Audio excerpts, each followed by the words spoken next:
giant, hairy creature, part ape, part man. Indians call him a giant hominid, related to, but not like, modern man. He's been seen many times in the rugged mountains and deep woods of the Pacific Northwest. The encounters have not always been peaceful. In 1924, a small group of men were working a mine in a canyon near Mount St. Helens in Washington. One night, the miners took their weapons inside and bolted the door. They thought they were secure for the evening. Outside, something strange was happening. The cabin was under attack. Boulders rained on the roof, and someone, or something, was trying to break in.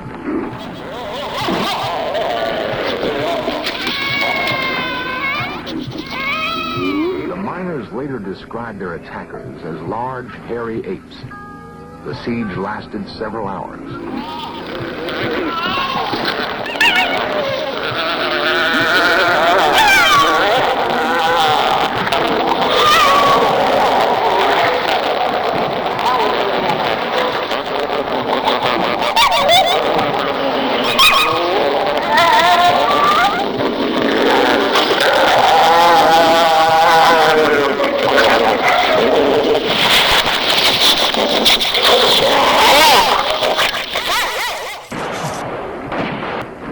Escaped injury that night. The area now known as Ape Canyon is one of the many places in the Northwest where man continues his hunt for this elusive creature we call a giant, hairy creature.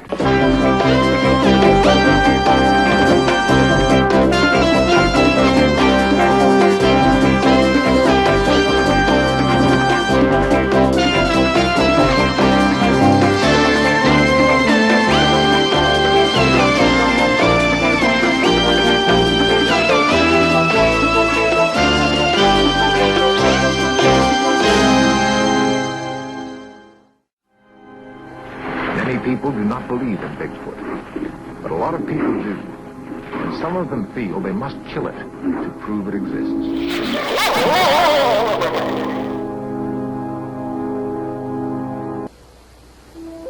To the Indian, Bigfoot carries a mystical significance.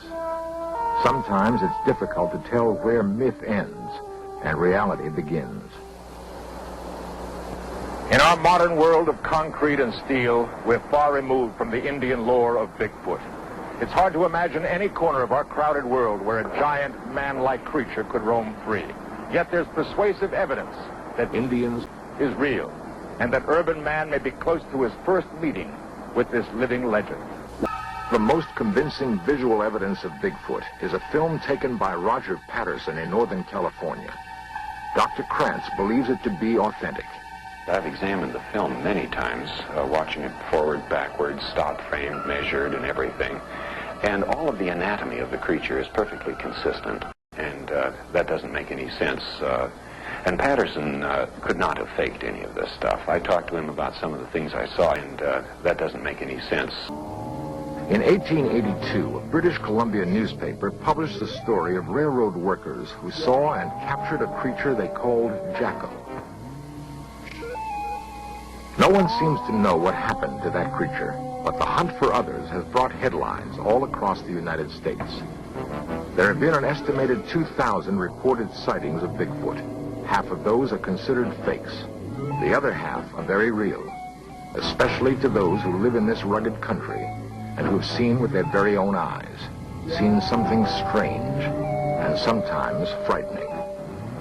I'd been down to my folks's, and Cindy was with me, and we decided it's time to go home, and so we left. And Louis Alway and his daughter Cindy of Stevenson, Washington, returning home one night from visiting his parents, came across something they'd never seen before.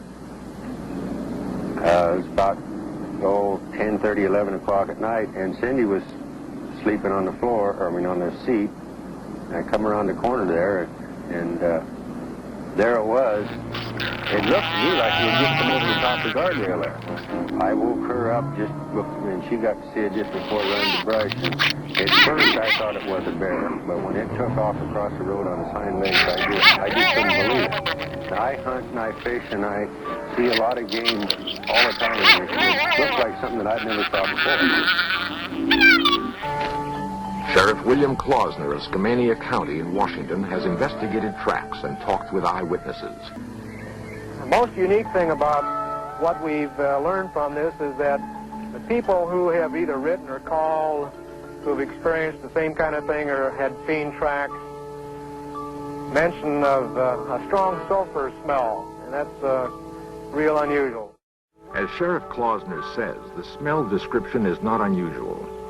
James Strahan and Harold Teskey recently saw something on the roadside near Colton, Oregon. And there was a big, huge object on the left of the road. And the odor of this animal, after I rolled the window down, was so offensive that I couldn't remain there any longer. And I was scared, too. And I've been around the mountains and around animals a lot, and this thing truly scared me. And so I got out of there and rolled the windows up in the car and went on home. And the odor of that animal stayed in that car until the next morning. It was still in there. I looked off towards the woods, and I saw these two long legs moving at the edge of the timber.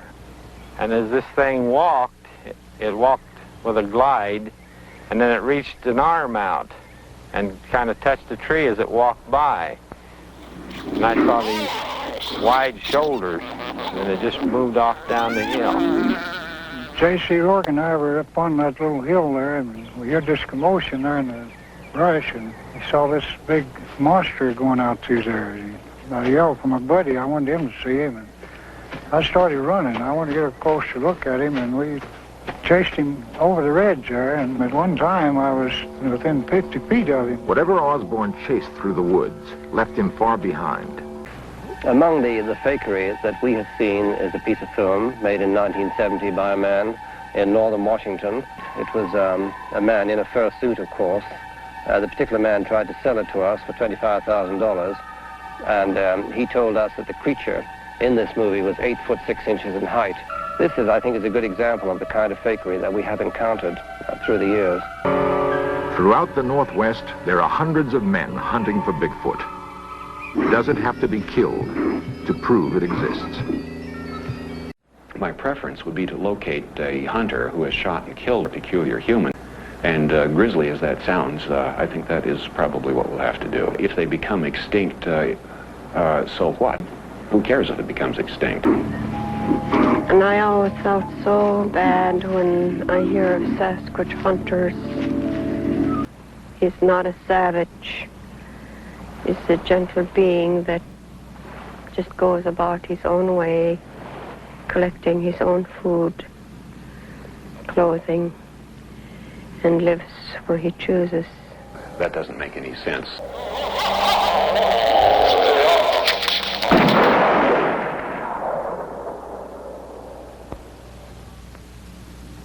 Is this creature really a relative of the Gigantopithecus? Who cares? It does not need man. But it may have to die at the hands of man to prove to him that there is such a thing called Bigfoot. So what? Bigfoot is real. Men are closing in on this monster. Bigfoot must understand men very well. Bigfoot may well be waiting for some big man. That doesn't make any sense.